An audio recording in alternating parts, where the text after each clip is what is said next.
Here is another unpopular opinion that I'm going to share with you guys. Since January, a lot of minicab drivers, they protested against TfL and against the Mayor of London, Sadiq Khan, outside of TfL headquarters and also in Parliament Square and on London Bridge, and I think other locations as well. But this is my unpopular opinion. I did not participate in those protests. As a matter of fact, I'm not sure if I agree with those protests, and let me tell you why. The reason behind this is because you are going after the wrong guy here.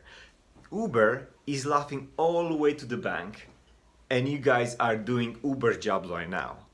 This is how bad it got. Think about it, what you're doing at the moment. First of all, Uber and Via Van, Hop or whatever, or MyWhip or whatever web-based companies are right now in London, they did not, Uber did not change the price of £1.25 per mile since 2017 or 16 or something like that. For 3 years, for almost 3 years, actually for 3 years, Uber drivers have been paid £1.25 per mile, and out of that £1.25, 25% goes to Uber, and you're being left with basically around 90 pence per mile. Rough calculation here, don't trust my math.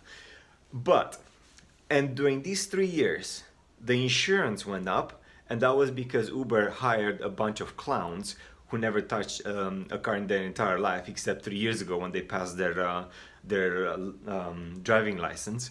And the insurance skyrocketed, gas price went up, every other price in London, rent went up, everything else went up. But the price that we are, like, as an Uber driver, you're still being paid 90 pence per mile, and out of those 90 pence, you have to pay taxes and you have to pay expenses for your cars. This is how ridiculous it got. And minicab drivers right now, they're protesting against a new tax instituted by the Mayor of London, Sadiq Khan, who also is oblivious to whatever is happening in London right now. This guy has no idea what he's doing. So you're nothing wrong against protesting against this tax. You know what? I'm not happy paying this tax. I'm not happy at all. But you're doing Uber's games right now because Uber is desperate. This year in 2019, Uber is gonna go for another review. So Uber is desperate to get another license. They don't even dare to protest against this congestion charge. But you minicab drivers, you're going and protest for Uber. You're doing Uber's games. Think about it. The problem is not the congestion charge. The problem is that as a minicab driver, you're paid pennies per mile. That's the problem. The problem is that you are not making money, not because you have to pay more taxes. Obviously, paying more taxes is gonna make a dent in your wallet. But if Uber would have increased the price from 1.25, for example, to £1.50 per mile, then this would have covered the congestion charge. But Uber is not going to do this. As a matter of fact, this is the other crazy thing. As a matter of fact, Uber already raised the prices, and they're charging customers £1.40 per mile. They call 15p green tax or whatever they call it, but the driver still gets 90 pence per mile. So right now Uber is charging you as a minicab driver. They charge you 35% commission. And what minicab drivers are doing? They protest against the congestion charge. Okay, so right now the issue is not the congestion charge. The issue is the amount of money Uber is paying the drivers. They destroy a lot of old minicab firms. I used to work for a company called Green Tomato Car. They were brilliant. Before Uber, they were absolutely brilliant. They treat drivers with respect. You are making enough money, and most of their accounts, they were around. You would rarely come to central London. It was brilliant. You didn't have to drive in central London. It was a great company. Uber came along, everything went downhill. And I could barely make any money with Green Tomato car. That was the reason why I left them when I left them. So my point here is that instead of fighting against congestion charge, what if 40,000 drivers, Uber claims to have 40,000 drivers, what if 40,000 drivers for 2 days, they don't just go to work? For 2 days, you log out, you do nothing. That will create a serious dent into Uber's profits. For example, let me do a rough calculation. Let's just say that a driver makes about 100 pounds, 150 pounds per day in Uber journeys. That would be about 25%. If he gets 150 pounds, that means Uber already took 35 pounds, roughly 25%. I'm just saying roughly here. Let's just call it 35% average, one driver. Imagine how much damage will create to Uber if you multiply 35 pounds with 40,000 drivers in a day. Let's just say not 40,000 drivers, just 10,000 drivers. That's it. 10,000 drivers don't log in. That's it. That would be about 350,000 pounds out of Uber pockets in a day.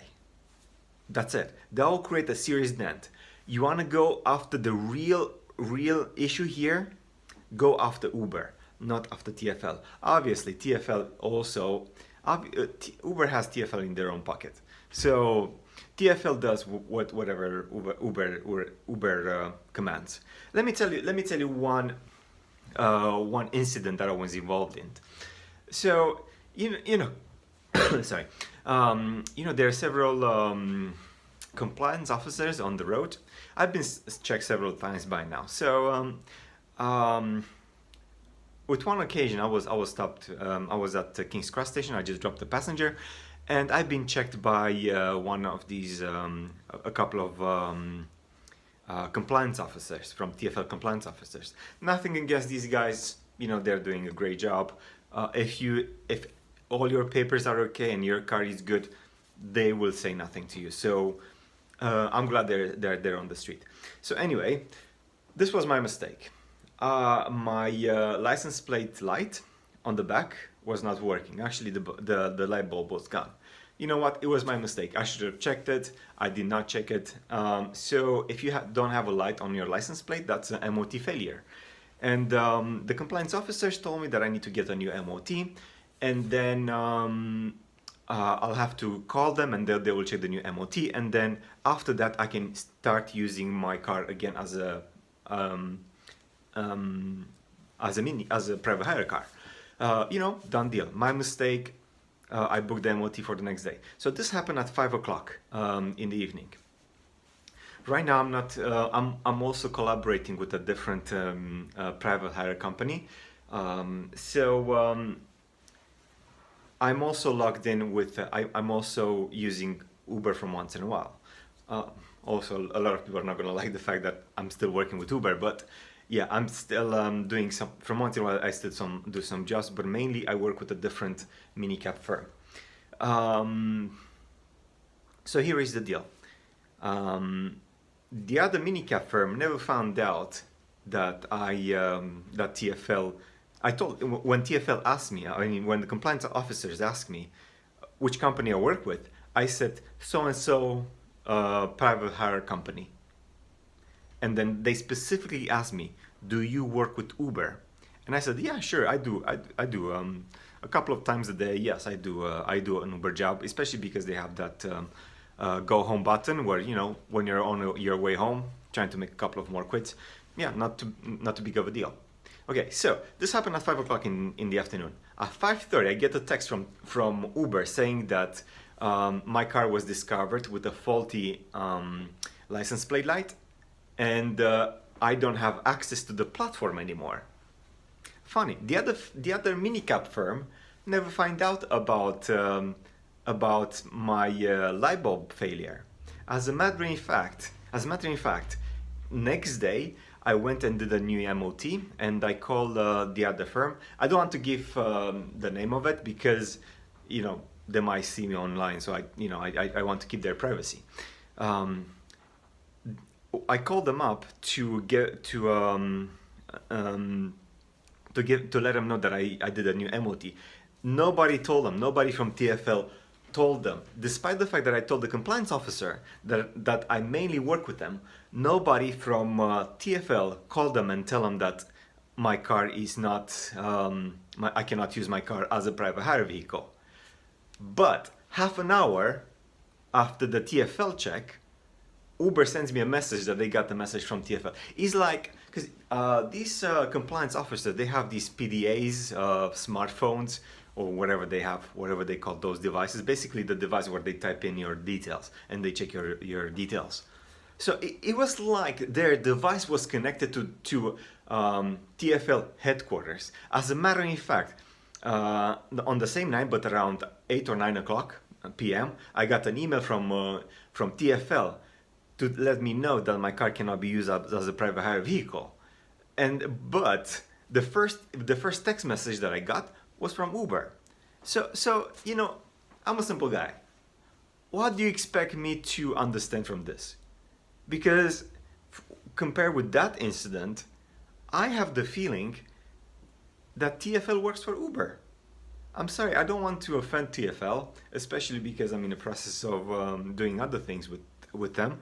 I don't want to risk my private hire badge because of my unpopular opinions. But what do you expect me to believe when TFL compliance officers type in my details and Uber knows straight away what the TFL compliance officers did? Unpopular opinion. Have a great day, guys.